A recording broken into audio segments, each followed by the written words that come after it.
Well, the State Department on the defensive as hundreds of Americans spend this Labor Day weekend stranded in Afghanistan. And now some lawmakers accusing the State Department of getting in the way of some evacuation efforts. Let's check in with White House correspondent Emerald Robinson in Washington. Emerald.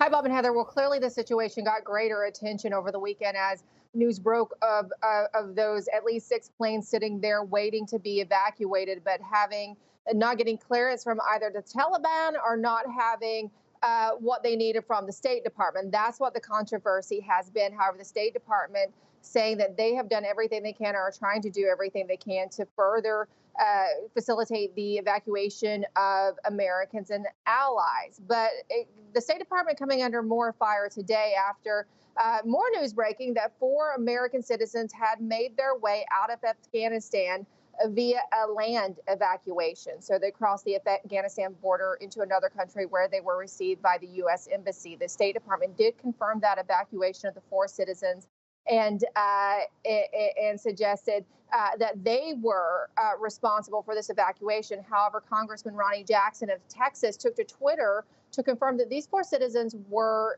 constituents of his in his district in Texas. He also thanked not the State Department, but another group he says was responsible for the successful evacuation. That included Corey Mills, who is a retired military member, a former DOD advisor, and a current candidate for Congress in Florida. And the Congressman Jackson going on to thank him and his team of quote unquote patriots. Now, there's been some controversy between these private military groups who have come together. We've talked to many of them over the last week. And as you know, I had said that what we most often hear from them is that they say that the State Department is getting in the way. There's many of them on the ground in Afghanistan and also here working to get these people, get more people out of Afghanistan. Now, Congressman Jackson did join Chris Salcedo, Newsmax's Chris Salcedo, earlier today, where he talked about this harrowing escape via land. Now, let's get to Afghanistan. How many of your constituents did Biden leave behind? Well, I know 7 for sure that were left behind.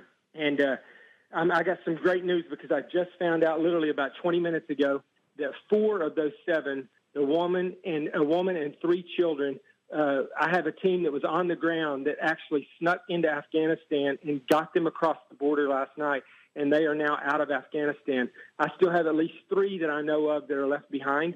The 4 that got out, finally, I mean, they tried everything. They started in Kabul, and they went to the gate every single day. They hit the Taliban checkpoints.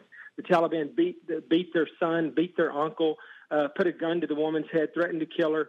They were on the phone with the State Department, begging the State Department to help them figure out how to get past this. The State Department was basically just like, tell the Taliban you're an American citizen. Show them your passport. The Taliban said, I don't care who you are. I don't care what kind of passport you have. If you come back here again, I'll kill you. In fact, I've talked to more groups today, Bob and Heather, who are continuing to push to help more people get out. They say the situation is not over, and they want Americans to be aware, Americans here in the continental United States, that there's still more people to get out and to raise awareness.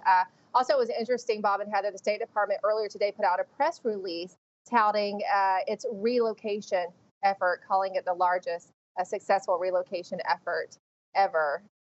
Bob and Heather. You just watched Newsmax TV, America's fastest growing cable news channel, now in more than 70 million homes. You can get Newsmax TV on your cable system or check your cable guide. And if your system doesn't carry Newsmax, call them, tell them you want Newsmax TV, because we're real news for real people.